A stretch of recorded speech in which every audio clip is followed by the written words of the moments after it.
Buletin Didik 3 April bersama saya Charles Mohan.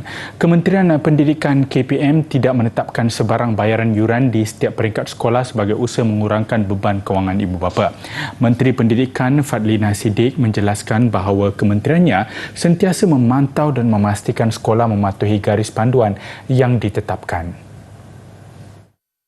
Bagi menegaskan perkara tersebut, KPM melalui surat pemakluman sumbangan Persatuan Ibu Bapa Guru pada 15 September 2021 telah memberi peringatan kepada semua sekolah agar tidak mengenakan bayaran tambahan dalam sumbangan PIBG dan pematuhan kepada garis panduan yang telah disediakan.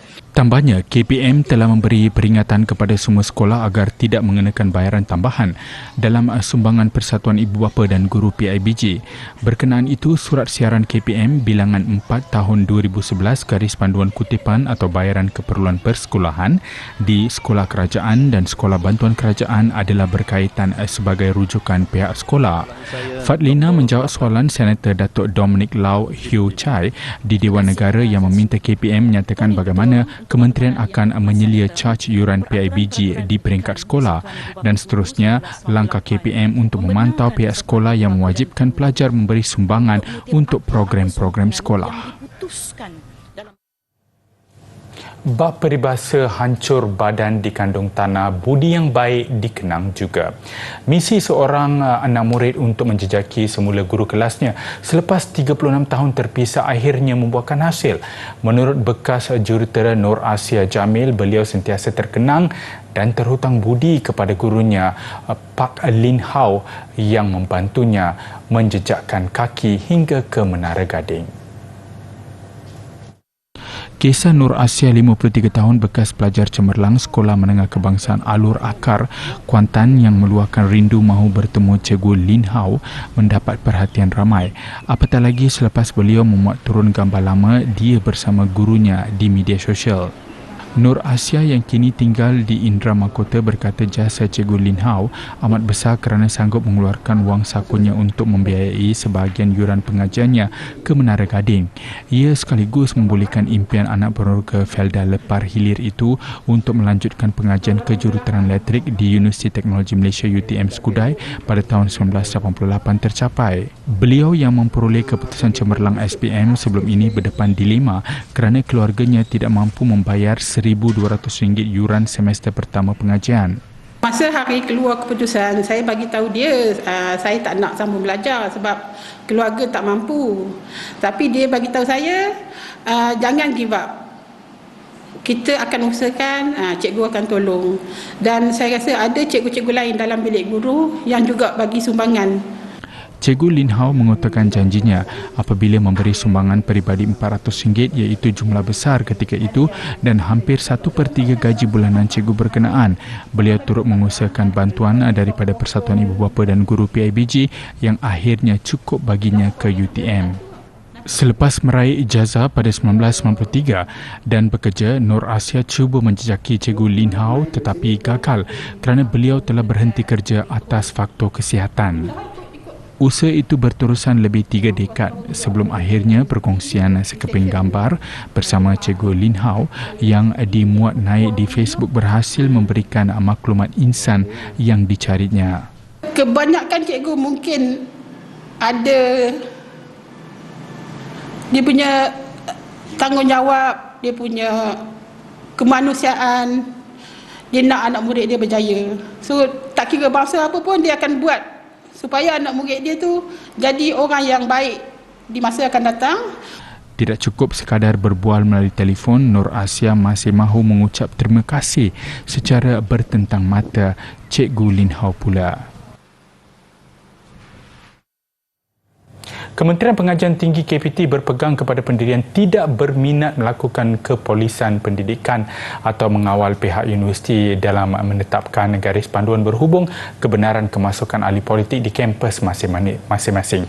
Menurut Menteri Bertanggungjawab Datuk Seri Muhammad Khalid Nordin, perkara itu terpulang kepada budi bicara Naib Chancellor selaku tuan rumah dan ia tertakluk di bawah kuasa autonomi pihak universiti. Tegas Datuk Seri Muhammad Khalid, pihaknya lebih menumpukan kepada tujuan asal untuk memperkasakan pemikiran mahasiswa supaya tidak boleh diganggu demi polemik politik harian. Masuk boleh tapi jangan tubuh cawangan parti politik. Sebab di sini kita mencari, kita bukan saja nak graduan keluar universiti dengan ilmu, tapi kita nak bangunkan kekuatan pemikiran dia. Kita tak nak daripada awal dia menjadi taksub kepada satu-satu pemikiran. Kita nak bangunkan kesarjanaan. Universiti, profesor, dia mesti ada kesarjanaan. Dia tak boleh itu. Kalau katakanlah dekat luar dah toksik, kita bergantung pada universiti supaya betulkan keadaan di luar. Beliau berkata demikian selepas mengadakan lawatan kerja ke Universiti Sains Malaysia USM di Minden, Pulau Pinang siang tadi. Ketika ditanya mengenai kemungkinan untuk membenarkan penubuhan cawangan parti-parti politik di peringkat universiti, beliau berkata baru-baru ini ada perbahasan oleh wakil rakyat di Parlimen yang menyatakan bahawa ini adalah sesuatu yang tidak wajar dilakukan. Katanya, semua wakil rakyat secara konsensus bersetuju dengan pendirian parti politik tidak boleh wujud di institusi pengajian tinggi. Namun katanya, parti atau pemimpin politik yang berminat untuk mengadakan atau menyertai program di universiti disaran untuk mendapatkan kebenaran daripada pihak universiti. Ujarnya, garis panduan yang telah ditetapkan pihak universiti berhubung penyertaan ahli dan parti politik perlu dipatuhi tanpa kompromi. Rang Undang-Undang RUU Pemansuhan Hukuman Mati Mandatory 2023 diluluskan Dewan Rakyat hari ini. RUU itu diluluskan dengan lebih suara bersetuju selepas bacaan kali ketiga oleh Timbalan Menteri di Jabatan Perdana Menteri Undang-Undang dan Reformasi Institusi Ram Karpal Singh dan dibahas 10 ahli parlimen. Ram Karpal menyatakan RUU Pemansuhan Hukuman Mati Mandatory 2023 adalah satu akta omnibus kerana merangkumi pindaan kepada Kanun Keseksaan, Akta Senjata Api Penalti Lebih Berat 1971, Akta Senjata 1960, Akta Penculikan 1961, Akta Dadah Berbahaya 1952, Akta Perdagangan Strategik 2010 dan Kanun Tata Cara Jenayah. Ia adalah bagi memansuhkan hukuman mati mandatory, mengubah hukuman yang berhubungan dengan pemenjaraan sepanjang hayat serta sebatan dan mengadakan peruntukan bagi perkara yang berhubungan dengannya. Ujarnya lagi, hukuman mati mandatory adalah antara hukuman yang dianggap sebagai kaedah di mana keadilan dapat dicapai terutamanya apabila membabitkan kesalahan kejam. Namun tiada kajian lanjut yang dapat membuktikan bahawa hukuman mati merupakan langkah pencegahan jenayah yang terbaik ataupun berkesan. Ini kerana keberkesanan hukuman mati sebagai suatu bentuk pencegahan tidak dapat dipastikan memandangkan terdapat banyak faktor yang boleh mempengaruhi bilangan pendakwaan atau kadar jenayah. Tambahnya, pemansuhan hukuman mati mandatory bertujuan menghormati hak untuk hidup setiap individu di negara ini di samping memastikan keadilan bagi semua pihak. Perundangan sistem keadilan jenayah negara diwujudkan sejak sekian lama dan terdapat banyak peruntukan sedia ada yang dilihat tidak lagi relevan dengan perkembangan jenayah semasa. Ram Karpal turut menjelaskan dalam hal ini keputusan kerajaan berkaitan pemansuhan hukuman mati mandatory dilihat sebagai langkah yang tepat dalam usaha kerajaan untuk mewujudkan sistem perundangan yang dinamik, progresif dan relevan dengan keperluan semasa.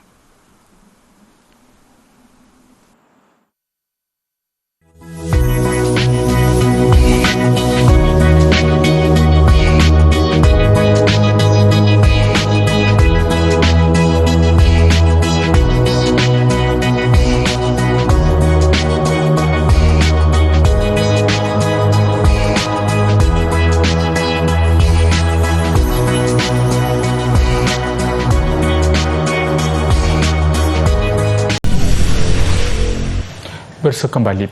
Acara jualan berkonsep sahur secara santai atau dikenali sebagai Car Food Sahur di Batu Buruk, Kuala Terengganu kembali meriah. Car Food Sahur yang diadakan selama 23 hari bermula 28 Mac lalu beroperasi dari jam 11 malam hingga 3 pagi. Lebih meriah apabila Car Food Sahur kali ini turut disertai 30 orang penjaga. Sebanyak 75 jenis makanan dan 15 jenis minuman ditawarkan untuk pilihan pengunjung. Mereka nyata amat teruja dengan sambutan luar jangkaan daripada pengunjung. Pesaing Car Food Sahur tahun ni sangat-sangat menggalakkan sebab Car Food Sahur kan dah 3 tahun kita stop sebab COVID kan. So tahun ni memang customer memang luar biasa ramai daripada sebelum-sebelum ni. Kita daripada pukul 11 sampai pukul 3 pagi tu memang customer non-stop lah. Ya, Alhamdulillah sambutan dekat Kafe Sahur ni memang sangat-sangat luar biasa.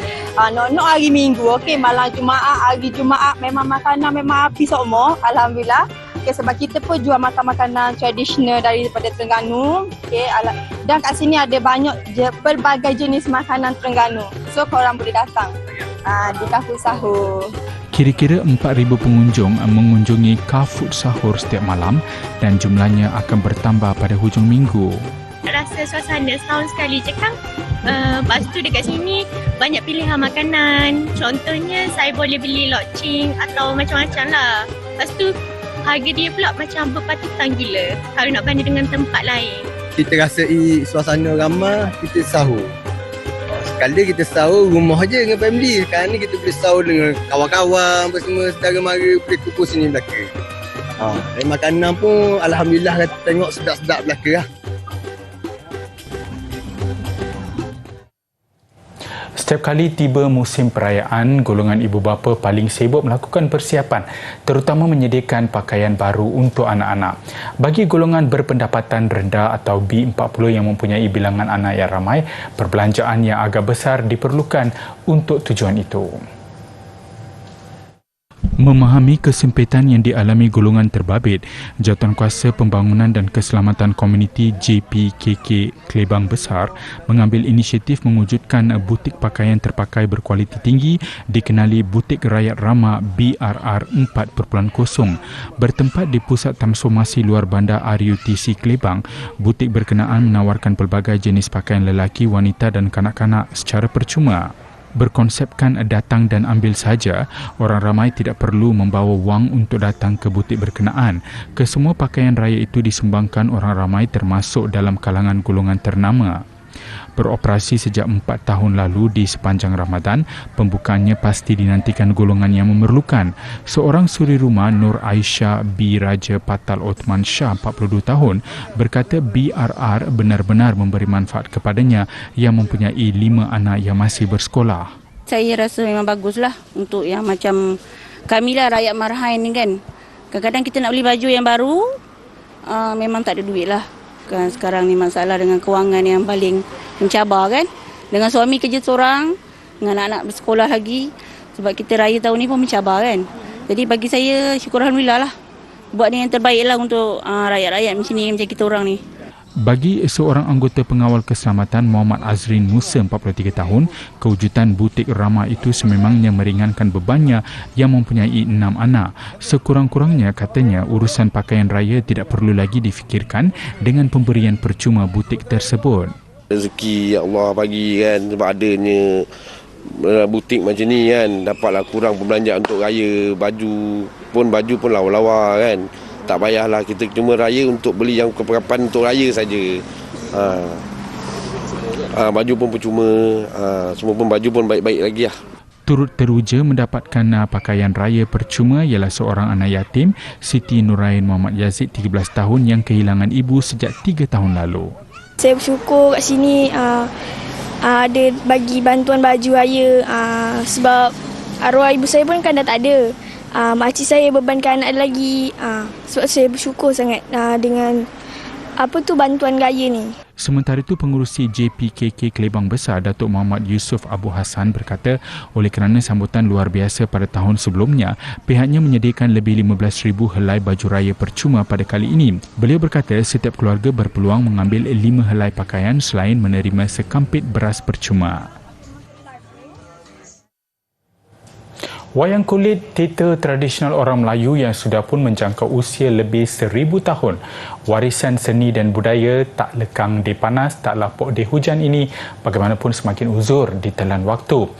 Tanpa Tok Dalang yang boleh menginovasikan persembahan selari dengan peredaran masa, usaha perlu dilakukan bagi menarik kembali minat golongan muda untuk mewarisinya. Prinsip cahaya dan bayang adalah ciri-ciri penting bagi sesebuah persembahan wayang kulit dimainkan seorang Tok Dalang. Beliau kemudiannya akan melakukan gerak tari patung kulit terdiri daripada pelbagai watak mitologi dan hayalan dengan membawa karakter tertentu. Di belakang tirai, persembahan akan diiringi alunan muzik menggunakan alatan tradisional seperti gong, seruling dan gamelan. Lakon layar secara spontan ini bukan mudah kerana memerlukan pengalaman dan minat mendalam. Justru tidak hairanlah seni persembahan teater ini memerlukan pewaris baru.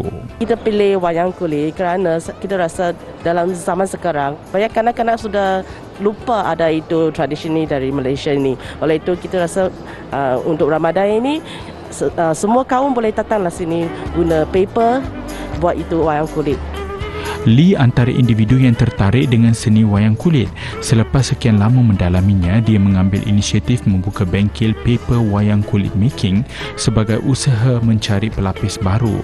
Katanya, dia juga terinspirasi selepas melihat persembahan seni wayang kulit yang dimodernkan. Oh, I think it's nice because I don't remember the last time I saw a wayang kulit activity or even seen one in a really long time. So yeah, this is a very nice initiative. Bengkel diadakan baru-baru ini di Publika Ibu Negara berjaya menarik minat ramai ibu bapa, membanggakan ramai generasi muda terutamanya kanak-kanak hadir dan berminat melihat seni tradisi ini. Seronok. Kenapa join event ni? Sebab semua boleh colour dengan ni boleh buat, boleh gunting-gunting, lepas tu boleh letak benda golden ni. Suka ke buat benda, suka ke kali-kali ni? Suka sebab dia macam art and craft. Kesenian wayang kulit bukan saja sebagai hiburan semata-mata, malah turut menyelitkan unsur-unsur nasihat kepada penonton. Teater rakyat menjadi kegemaran sebelum wujudnya radio dan televisyen yang menjadi sumber hiburan rakyat jelata mengisi masa lapang mereka.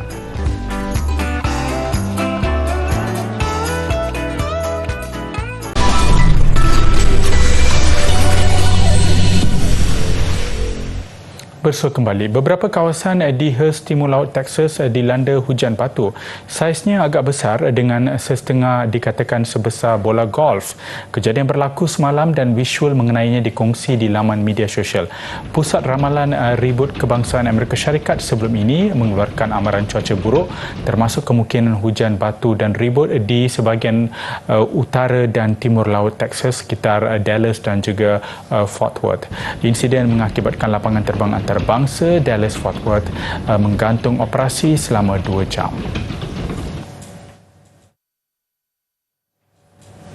Penduduk Paris mengundi menolak pembaruan lesen skuter elektrik di ibu kota Perancis itu. Ia juga bermakna Paris menjadi ibu kota pertama di Eropah melarang penggunaan skuter elektrik. Mengikut laporan media tempatan, 90% daripada mereka yang layak mengundi tidak menyertai proses pengundian itu. 2/3 daripada mereka golongan muda. Tambah pihak pengendali skuter elektrik itu, majoriti mereka tidak mengetahui mengenai undian itu. Ini menjadikan 80% daripada mereka yang membuang undi memilih menolak penggunaan skuter elektrik di bandar Paris. Pegawai Perbandaran Paris merancang melarang penggunaan skuter elektrik berikutan kebimbangan mengenai keselamatan awam ke atas pejalan kaki. Menurut Timbalan Datuk Bandar Paris, David Billiard, 3 orang maut dan 459 cedera susulan penggunaan skuter elektrik pada tahun lalu. Ia adalah kenaikan sebanyak 42% berbanding tahun 2020. Tambah Billiard, skuter elektrik menimbulkan banyak masalah kepada pejalan kaki. Skuter elektrik beroperasi di Paris mulai tahun 2018 melalui penggunaan aplikasi daripada telefon pintar. Berikutan beberapa siri aduan, kelajuannya dikurangkan kepada 20 km sejam dan perlu diletakkan di kawasan khas jika tidak digunakan. Bagi memastikan keberkesanannya, pengendali skuter elektrik turut menawarkan pendaftaran diri secara wajib bagi memastikan penggunanya berumur lebih 18 tahun. Ia sekaligus membantu pihak polis mengesan identiti pelanggar kesalahan trafik dan mencegah mereka daripada membawa lebih daripada seorang penumpang. Mengikut syarat asal, kontrak untuk semua 3 pengendali skuter elektrik di Kota Paris hanyalah untuk tempoh 3 tahun dan dijadual berakhir pada Ogos ini.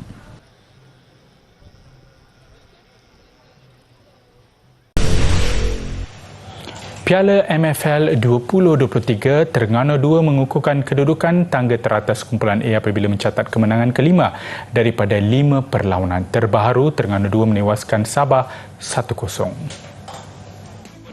Beraksi di gelanggang lawan di Stadium Sultan Zainal Abidin dan kedudukannya di tangga ke-7 kumpulan A, awal permainan Sabah agak menyerla. Kesilapan di bahagian pertahanan menyebabkan Sabah nyaris dihukum. Mujur buat Sabah, penyerang Terengganu gagal mengambil kesempatan. Berikutnya, masih Terengganu yang menguasai asakan, ketangkasan penjaga gol Sabah mengecewakan Terengganu 2. Separuh masa kedua, Terengganu 2 mengasah lagi. Kali ini Tiang membantu menyelamatkan Sabah. Minit ke-60, giliran Muhammad Nur Azfar Fikri Azhar mendapat bola, kedudukan segera berubah. Hasil satu rembatan tepat, Terengganu 2 1-0, mendahului seterusnya menang juga dengan keputusan 1-0. Dalam satu lagi perlawanan kumpulan A, PDRM turut meraih 3 mata apabila menundukkan Kedah Darul Aman B2-1.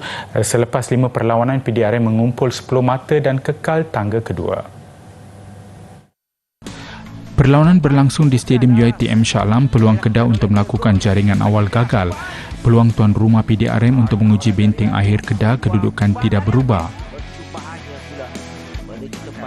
Saingan semakin sengit dengan Kedah turut tidak melepaskan peluang menguji kembali benteng akhir PDRM. Sikap tidak berputus asa Kedah akhirnya membuahkan hasil. 4 minit sebelum tamat separuh masa pertama, percubaan Haris Mansur terkena pemain lawan dan terus ke dalam gawang PDRM.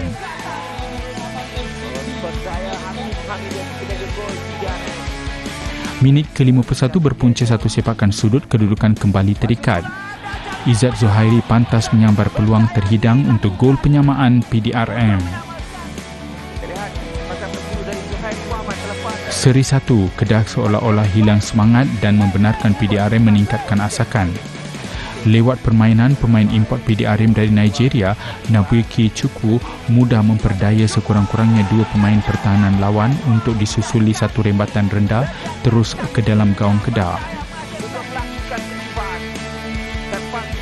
PDRM menang 2-1. Kelab bola sepak Liga Perdana Inggeris Chelsea dalam satu kenyataan mengumumkan sudah memecat pengurusnya Graham Potter. Ia dipercayai susulan beberapa keputusan buruk yang dialami Chelsea hingga meletakkan pasukan itu di tangga ke-11 Liga ketika ini. Potter diminta membimbing Chelsea di bawah pengurusan barunya pada September lalu, namun sebaik meninggalkan Brighton dan Hove Albion, Potter hanya mampu bersama Chelsea selama 7 bulan atau 31 perlawanan. Ini termasuk ketika pasukan itu tewas 0-2 dengan Aston Villa semalam.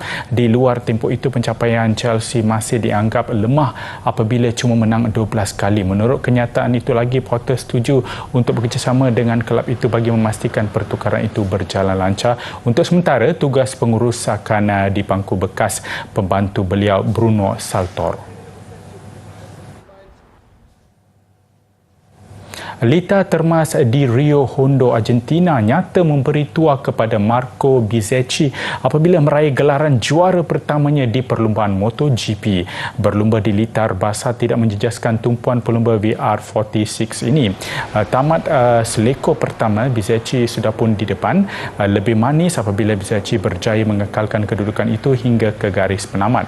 Pelumba Pramac Ducati Johan Zarco di tempat kedua. Kemenangan ini membantu Bezzecchi naik tangga teratas senarai pelumba. Pelumba dari petak utama Alex Marquez mengakhiri perlumbaan di tempat ketiga, sekaligus adalah podium pertamanya sejak Grand Prix Aragon tahun 2020. Juara bertahan Francisco Bagnaia terlepas peluang untuk mengekalkan kedudukan di tangga teratas senarai pendahulu apabila terbabit kemalangan ketika perlumbaan berbaki 8 pusingan akan tamat.